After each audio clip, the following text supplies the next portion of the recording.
Today, we're going to be talking about building a healthier beach body with functional medicine. I'm going to be joined by one of the best in the game of functional medicine, Dr. Bob Rakowski, 3+ decades, helping athletes from all backgrounds. We're talking world-class boxers, former heavyweight champions like Evander Holyfield, Tyson Gay, but also people who are in the NFL, and of course, different walks of life, not just elite athletes, but people who have been sent home to die by the medical system and thankfully got some great information, got some functional medicine information from Dr. Bob to act upon, and thankfully are alive and well today. But today we're going to be specifically talking about building a healthier beach body. This is a topic that a lot of people get quite sensitive about this time of the year because they may not be feeling comfortable in their own skin. So we want to help educate you on this call to make some better decisions and have some clear action steps that you can take so you know you're serving yourself in a holistic way, in a way that's serving you with a long-term approach and that you don't feel like you're less than. These calls are about empowering you to make better decisions and to help educate you on some really concise information, some clinical-based information, not some things we pulled off the internet. This is coming from someone who's an expert in clinical nutrition, has been lecturing to doctors for 3+ decades on a global scale. So you're going to get some tons of nuggets here today. And I want you guys to engage with this as well. If there's something you like or something you'd like us to expand on, put a comment on Instagram, put a comment on our Zoom call, and let's lean in a little bit more if we have time on that particular subject. But just to let you guys know, my background is I'm an actor and a coach, and I'm on a mission this year to impact the lives of 100,000 people, sharing Reishi infused products with the world, as I see this as the greatest delivery system for health ever conceived in business or any scope whatsoever. I'm always looking for ways to help upgrade people's health, especially when I'm not there with them. Dr. Bob, today we want to talk about building a healthy beach body, and keyword being healthy, because we see a lot of silly things being done when it comes to whether it's you're stepping on stage or you're stepping on a beach, or you just want to feel better in your clothes. You want to get a size or two down coming into the summer because it's getting warmer. People like to go out and celebrate with their family on the beach or wherever it is on their holidays.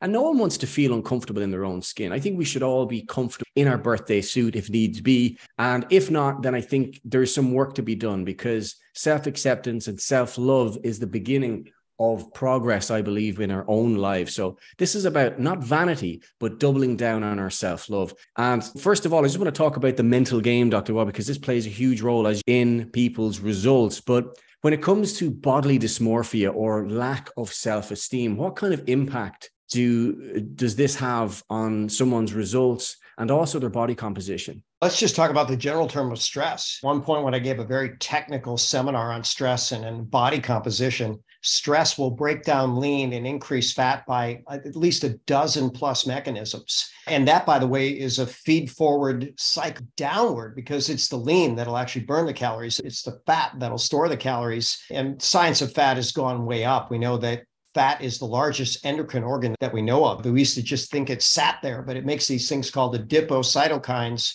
most of which are pro-inflammatory. And then now they figured out that obesity is the number 2 risk factor for cancer, second only to cigarette smoking. But Eric, you asked about body dysmorphia, and here's what I've got to tell people. We're not all going to be superhero ripped. That's just not the natural state. But we also shouldn't be like a Pillsbury Doughboy or take whatever the female analog of that is. That's not how any of us were created. And if we have the right diet for our genetics and the right amount of movement, then we ought to be able to optimize how we walk around and maintain it in a joyful way. So that dysmorphia, that all suddenly implies not joy. And what do people do when they don't have joy? Oftentimes, quick fixes. Number 1 drug in the world to change that is actually going to be sugar. And if you do more of that, you're poisoning your body, mind, and spirit. And it's going to show on the scale and in your clothes and in a lot of other markers as well. Yeah, this is something that I've heard quite a lot in the bodybuilding space, or certainly with people that are very focused on the aesthetic. And this is the important distinction I wanted to make, is a healthy body composition, because there is an unhealthy extreme of I'm never lean enough, I'm never muscular enough, I'm never curvy enough or slim enough, whatever it used to be. I think one of the big factors there is how celebrities demonstrate what's popular certainly for younger people coming up, when they see, let's say during the 90s, skinny was really the in thing. So you've seen all these youngsters having issues with eating disorders and constantly obsessing at the mirror and how they're looking and poking at themselves. And it's good to have a sense of that, but it's also very destructive to be constantly digging at yourself, because we fluctuate, especially women fluctuate with water retention, with bloating, certain foods we eat maybe make us feel a little bit more lethargic. So there is certainly a lot of education to go into the mental game when it comes to self-acceptance. Would that be something you see quite a lot in your clinic, Dr. Bob? Well, it might be the toughest battle that any of us face. We go back to ancient Greece and someone asked Socrates, what's the toughest thing to do? And he said, to know thyself. Tom Morris, who's a modern day philosopher, he says, man, I wish you would have said, enjoy thyself. But even above both of those is actually love thyself. And I go with Agamemnon. He said, and most of all, I will love myself, for when I do, I will zealously inspect all things that I allow to enter my mind, my heart, my soul, and my body. And if we do, that's going to be a formula for health, success, and happiness. Yes, this is something I think everyone has to make a call on. And I remember years ago, I was listening to one of your lectures around nutrition, and you mentioned that it comes down to love. You either love abs or you love cookie. Yeah. And if you can determine what you love most and be consistent with that and have a degree of flexibility within that, having treats, but to have a baseline of discipline. I want to circle back to that in a moment, but shortcuts. This is something that you see athletes do a lot because they can get away with a little bit more. But when a regular person starts to make these shortcuts like crash diets or excessive exercise or calorie restrictions for short periods of time coming up to beach season, why is that such a terrible strategy for health, but also for long-term results? One, let's address this term shortcut. There's a shortcut and there's always a price to pay, or there's a smart cut and there's always price to gain or value to gain on the smart cut. In preparing for this, and by the way, I taught an international obesity series and not much has changed in terms of the wisdom. If you eat a mostly unprocessed diet and move your body in a way that you love and get good sleep, you're on the path to a better body composition. But this researcher said, you know what? I was lecturing at a university and I said, okay, tonight we're going to have the best chef in the world come in, and he's going to make the best foods ever, the most palatable. And of course, you're going to want to indulge on as much of that as you possibly can. What would you do to ensure that you walked into that meeting as hungry as you could possibly be? And guess what they said? They said they would basically starve themselves and they would exercise a lot. Guess what? He says, if you're doing that, what you're doing is you're jacking up your hunger, and willpower only goes so far. And those are the people that lose it. And does slow and steady win the race? It absolutely does. And how much fat do you want to lose at one time? We find that people that have had extreme, like weight loss surgeries, they need a lot of surgeries just to deal with the excess skin, and they never feel good in that skin again. But we can look at a guy like David Goggins, who went from 300 pounds to 190, or that Thomas LaFleur, he was on there. He went from 300 pounds to 190, and the skin is tight as a rock. How'd they do it?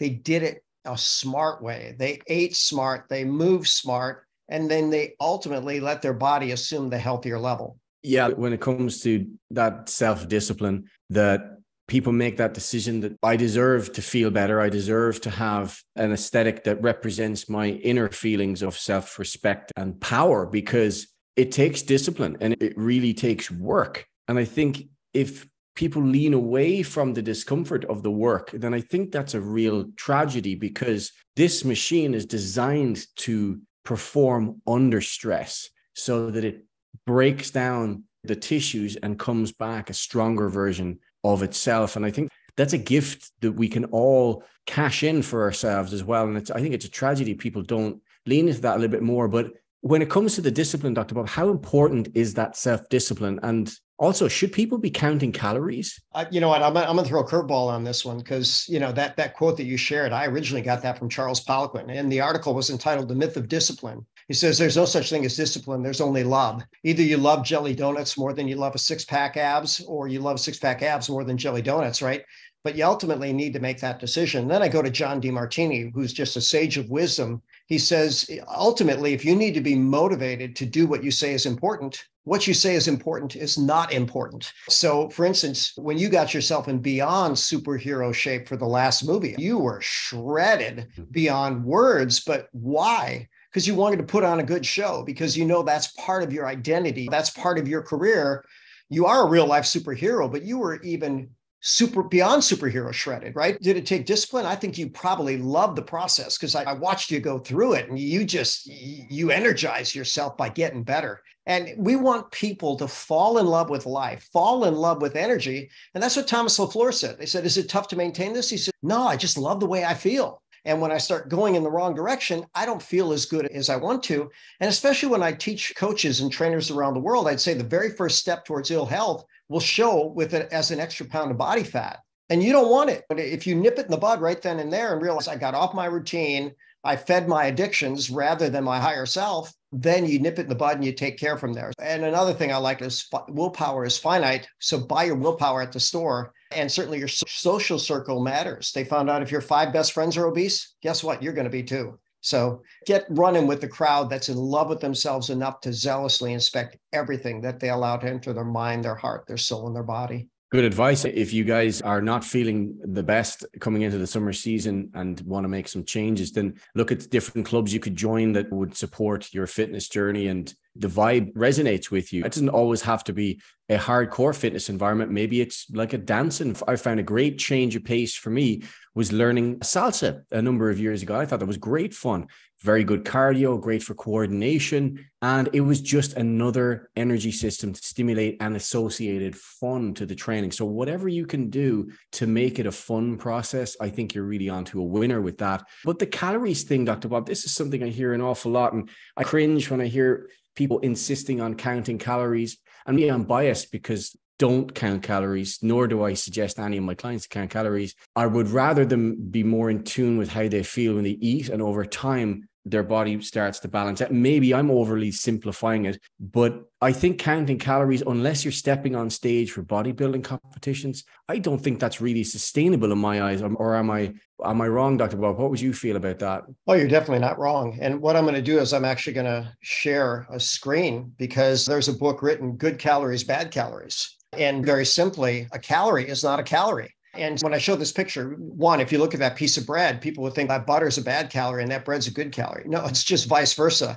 And so that was Gary Taubes' very good way. Now, could butter be bad? Sure. But if you get butter from a grass-fed organic cow and preferably raw, that's going to be a health food. It's going to be good in so many different ways. But this was a very fascinating study. First and foremost, when people ate processed foods versus whole foods, notice what it says: the decreased postprandial energy expenditure was reduced by about 50%. So you're not going to be active after you eat these horribly processed foods. But let's also look at this. They actually put people that were age matched, health matched, fitness matched, and one group got unlimited amount, as much as they wanted, of a processed diet, and the other group got the unprocessed diet.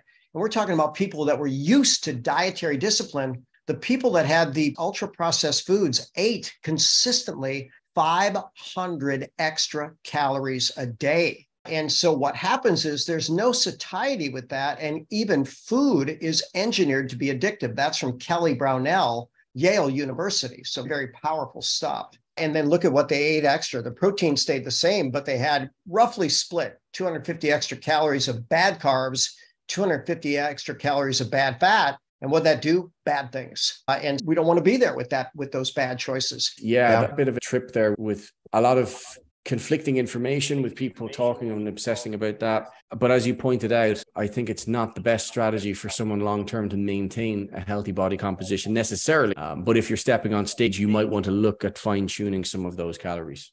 Again, Judy Mikovits, she and I co-lectured at a conference about 2 months ago, and absolute sage of wisdom. She was featured in the movie Plandemic, but here's what she said: don't count calories, count chemicals. And notice what Thomas said. He said, look, when I eat to honor my body, I just get ripped. Now, keep in mind, will that happen with everybody? Now, he's probably got that top 1%, heck, way less than 1%. He might be 1 in 10,000. He might be 1 in 100,000. There's just not many people walking around like that. But if someone absolutely needs to take down weight for whatever reason, maybe it's an athletic event, or maybe it's a physique contest, which is still an athletic event, then sure, you need to do that. But, what's sustainable? And that's the key. You want to get on a program that sustains health, balance, fitness, great energy, and longevity. And you do that by making healthy choices and moving healthy. You can't eliminate that part of the equation. I think they figured out, if you look at these elite athletes, you look at NBA players, for instance, most of them look like they're doggone ripped.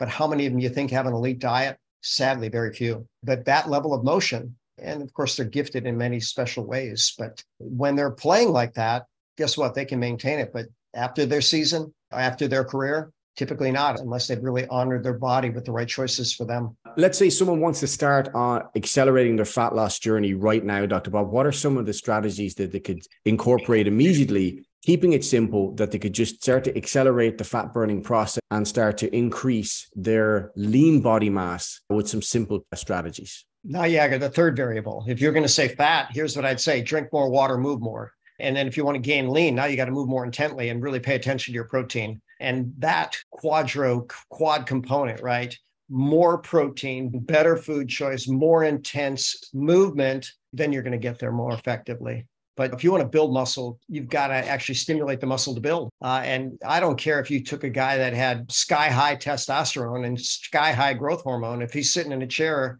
eating junk, he's going to get fat, bottom line. So you got to honor every aspect of your being. And if we were to really take it another mile, eat right, drink right, think right, move right, sleep right, poop right, talk right, every day, that it all counts. And for some people, one of those components just has an exaggerated need. That's just life. Yeah. And that's something I always encourage people. First of all, is if they're in pain, that's a marker to slow down and observe where the source of the pain is. Go to a good chiropractor or a kinesiologist to identify where that pain could be, because you don't want to load up exercise on faulty bodily mechanics, really working on the mobility end of things first, and then lean in a little bit. There's some growing pains going to happen here, whether it's muscle soreness from fatiguing the muscle, or just your tendons and ligaments getting used to a little bit more strain, but vary your energy systems. I remember you saying this on another podcast before, that if you could actually vary the energy output in a week, rather than doing all the same, whether it's just sustained cardio, which I'm not a big fan of, but to get a variety of higher intensity stuff like HIIT training,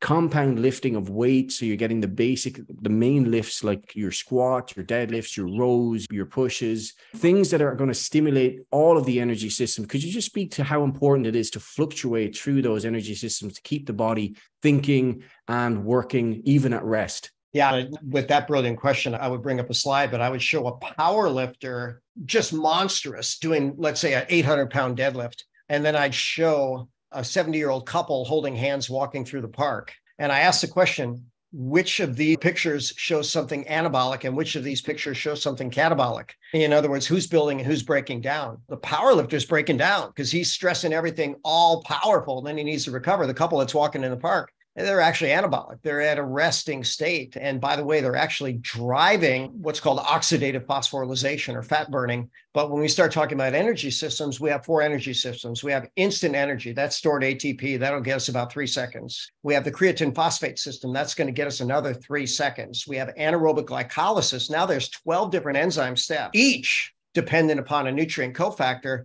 And then finally, we've got aerobic metabolism or fat burning, or what they call oxidative phosphorylation, at least 22 steps, each with an enzyme, each nutrient dependent. And one, if you're going to be a healthy person, you all those energy systems, but proportional to the life that you live. So listen, if you never do a hard sprint or a hard lift, when you call on your body to do it, you're probably going to break something. Or if you never give yourself the aerobic gift, then guess what? You got to walk up 2 flights of stairs. You get to the top, you got to stop and catch your breath because you just can't do that either. So ultimately, we do want to train every fiber type, every energy system. And here was the caveat: proportional to the demands of the event or lifestyle that you're training for. There you go, guys. And take it slow. If you need advice or help, reach out. I'll be more than happy to throw some ideas out there and assess where you're at with your movement ability currently, because following a cookie cutter program in life, I think, is a bad idea. Principles, yes, but a solid program, not so much.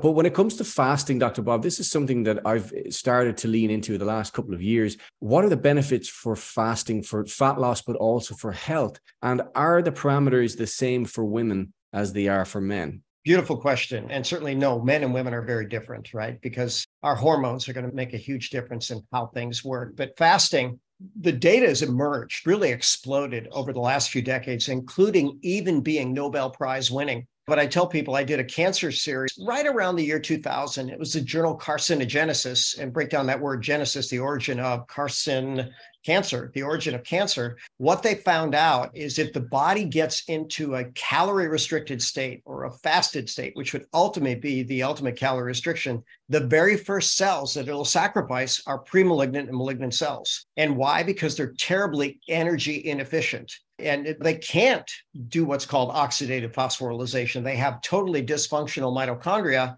and therefore those cells die. Who doesn't want to kill cancer cells, especially since statistically it's likely that we all make some every single day. So in that energy restricted state, calorie restricted state, you're going to clear out bad stuff. And that's a good thing. Now, what's that window? Depends on who you are, and it depends on your genetics, and not talking too much mumbo jumbo that people don't know, but there's something called the ApoE genotype, and you can be a 2, 3, or 4, and you get one from your mom and one from your dad. And they say that ApoE22, that's the longevity gene. And these people, they'll actually start autophagy, clearing out bad cells at 14 hours of fasting. If you're a 3-3, which is most of us, including me, then guess what? You need 16-hour window to really start clearing out that bad stuff. And if you're a 4-4, they call that the death gene. Now you need 18 hours of a fasting window. And Thomas, however you pronounce his last name, he's the guy that he says, look, I go 18-6 every day because it just feels good. I would have a hard time imagining that he's a 4-4, but he might be. You never know. But if he is, he's doing the right thing for him. That's for sure. Yeah, I think he said actually he varied it up, was doing the full on 18, but then he pulls it back. I think 4 days a week. He does the 18 now. So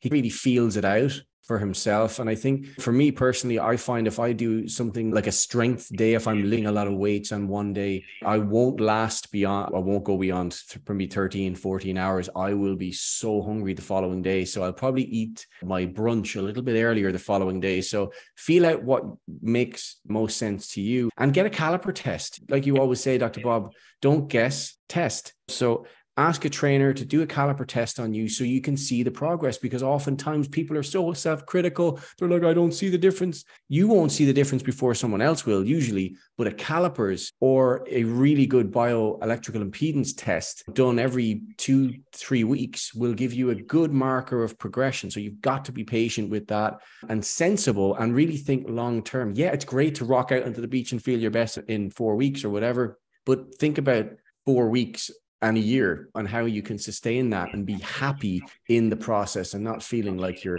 Eric, I want to go back to both gender and race. So you asked about women. No, they're clearly different, right? And so progesterone is associated with insulin resistance. So the body puts the brakes on the insulin response because it wants more of that sugar available for hopefully a growing new life, right? That's actually the purpose of the whole cycle. Get ready to reproduce. Okay, let's be ready 100% of the time. So the second half of the menstrual cycle, the high progesterone time, that's not a good time for women to fast. And they should maybe not even intermittent fasting that time because they are insulin resistant. But Eric, they've actually and this is a factor of wisdom, they've actually created different body mass index tables for obesity for Asians versus non-Asians. And we all have to some degree the ability to create new fat cells, but Asians have a much lesser ability to create new fat cells. So their fat cells, let's say they have a fat cell that could potentially go from here to here, and that's its max. Where sadly, we could probably go like this. That's not every Asian, right? The sumo wrestlers are going to break that rule.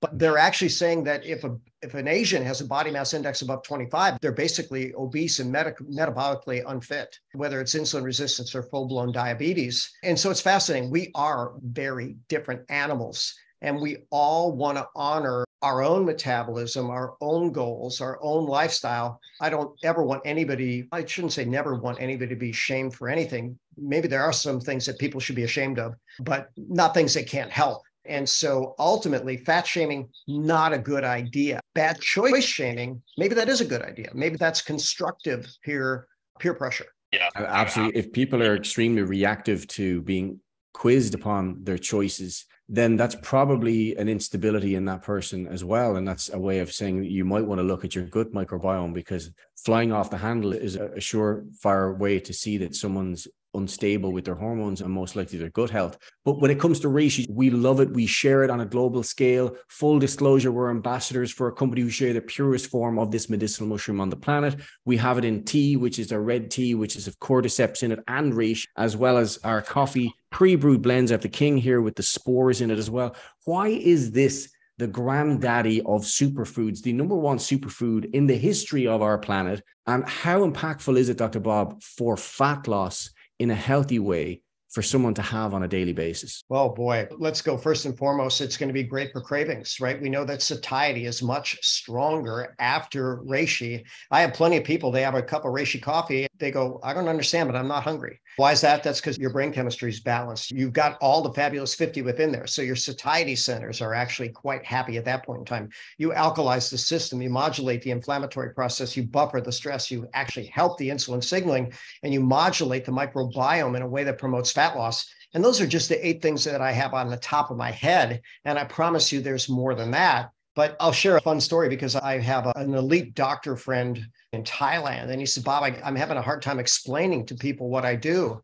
And they asked me, how does this work? And I say, look, here's your answer. It works really well. We should try it. How does reishi work? It works really well. You should try it. Let's not overcomplicate it, because I'll tell you what, we could study reishi, I bet, for the next 1,000 years. And how much knowledge do you think we've got about how it works compared to what there is to know? We have a tiny fraction of even 1,000 years of research where it could be. And how do I know this? Because we've been studying it for 5,000 years, 3,000 plus studies in the medical literature. And listen, everything's uncovered nearly daily things about how good this is. But give it a shot. See how it works for you. Absolutely. And for anyone who likes to really push out the boundaries in their athletic performance, personally, I've seen this great for fat loss, accelerating fat loss, is the reishi red tea, combining it with the king, which is the reishi spore powder. This is cordyceps as well as reishi in it, organic reishi and organic cordyceps. Why is that such a powerful combo, Dr. Bob, to add to someone's daily routine to build that beach body or to accelerate that beach body and composition? Probably the simplest answer to that is the best study on the combo of reishi and cordyceps shows that it improves what's known as the testosterone cortisol ratio for both men and women. Now, women have testosterone. We don't want them growing mustaches or things like that, but they need some. And women with the lowest testosterone die the earliest. That's well known. But same with men. And there's been maybe unintentional an assault on masculinity in terms of our own endocrine system. It's been said since the 90s, we're swimming in a sea of estrogens, and it's causing infertility, and it's disrupting so much of humanity and function, but not just humanity. They're finding that animals are becoming infertile. And then there's a ton of hormone-related cancers because of estrogens and plastics, pesticides injected into animals. And we need to be very awake and alert, because if not, we could be poisoning ourselves in a way that would lead to a horrible demise if we're not paying attention to it. So the best answer I have for you is reishi and cordyceps. 1, it's going to improve that testosterone cortisol ratio. But 2, the most elite endurance athletes, the best fat burners, including Eliud Kipchoge, the guy that ran the first sub 2-hour marathon, they supplemented with that consistently as part of their daily habits. So it's proven in average, it's proven in elite, it's proven in animals, it's proven in humans, it's been proven for thousands of years. Why don't you prove it to yourself? Put it in your body, see where it goes. And by the way, we can add lion's mane to that too, which now that's going to give you that crazy, wonderful focus. And think about the movie Pumping Iron. Maybe most people didn't see that, but Arnold Schwarzenegger had one of the most profound mind-muscle connections ever. And I said, if I had that kind of mind-muscle connection, I'd look like Schwarzenegger too, because it was like the ultimate pleasure for him to get that pump. Pretty fascinating. You might be that way too, because you're obviously doing something right. Yeah, I won't quote Arnold Schwarzenegger on that one because it's a family show and all. But yeah, it was very funny to see that connection that he had with the feeling of driving oxygen and driving that pump into the body as well. And I think for a lot of people, it needs to be that level of pleasure. Find something that you enjoy doing, push the boundaries of your body, and enjoy that sense of almost like euphoria once you finish the training session. And can give yourself a pat on the back. And if you are going to the gym, I always bring my red tea in my bottle, chilled, so I have it during my training. It helps to give me that extra edge. And you know what? I've been doing pretty good with my leanness, Isa, as well as back training. She's loading on the cordyceps of red tea as well. And she looks amazing, even though she's not training as much. I think rest is a great thing also. But last question I see just coming in on Zoom. We have a question from Michael. I am 30 in 2 months. I'm starting to get varicose veins on my legs. I would be interested to hear what Dr. Bob has to say about this. And shall I go to the doctor to check it out? I have something called damp heat. Did he say varicose veins in his legs? Yeah. Not likely there's a cosmetic surgery to fix that, but that's due to a breakdown of the valve. And some people are more genetically prone to it than others. And what's fascinating is I'm in my clinic right now, and there used to be the Cosmetic Vein Center of Texas. And I was absolutely shocked at how many people, men and women both, have this issue with varicose veins, where that tissue just isn't very strong. And so there's a problem with that. If you ruin the valve of your vein, to date, we haven't found a way to get it back. So prevention trumps cure. And there's plenty of people that said, I don't like the looks of that. I'm going to go and get this essential, fairly superficial surgical removal and treatment to resolve it. You're not likely to undo that naturally, but can you optimize what you have? I think you can, with really good choices, good exercise, things that you enjoy, of course, and everything counts. So all good lifestyle. Yeah, I think more movement that happens, the more ability the body has to drive oxygen, but also nutrients, and pump the blood and lymph around the body will definitely help with the quality of the tissue fibers as well. Last question then from Rob: how does glycemic index factor into the diet? One, there's not, in my mind, one glycemic index. I can tell you that different foods from different sources and different people on different days are going to have a different blood sugar response. And so ultimately, their technology is advanced in a way where we can do continuous blood glucose monitoring. And you might find out you have one food choice on one day and it makes very little change in your blood sugar. And then another day, when you're under more stress, opposes the action of insulin, suddenly that same food that was good for you yesterday spikes your sugar today. So you want whole body awareness. But here's a fact. The first thing that rises is insulin. The second thing that rises is body fat. The third thing that rises is blood fat. The last thing that rises is sugar. And that insulin is going to give you the best response, and then body fat, the second best. And they even have some very sophisticated ways of looking at that now. I have a couple miles from me a DEXA scan, and I thought, oh my God, dual energy X-ray absorption geometry. When I studied that originally, it was so much radiation. I said, why would they ever do that to a human? But this guy literally told me now, and I didn't know that all of our food had different radiation components, but he said a DEXA scan today is about the equivalent of eating one banana or flying on an airplane for just a short flight. Interestingly enough, I'm a fan of DEXA scans, and they tell you what you're made of and how much visceral fat you have and how much muscle you have and what's your bone density, and all that here. It's less than $100 US. So that's pretty phenomenal.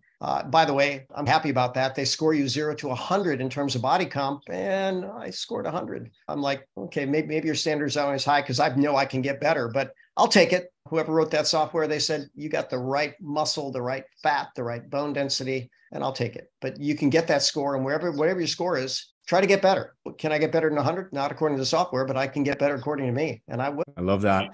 Guys, thank you so much for your time. Great to have you on. Great to have your questions, Dr. Bob. Super to also have you on to share so much knowledge with us on these calls. Next week, we're talking about a functional medicine approach to autism.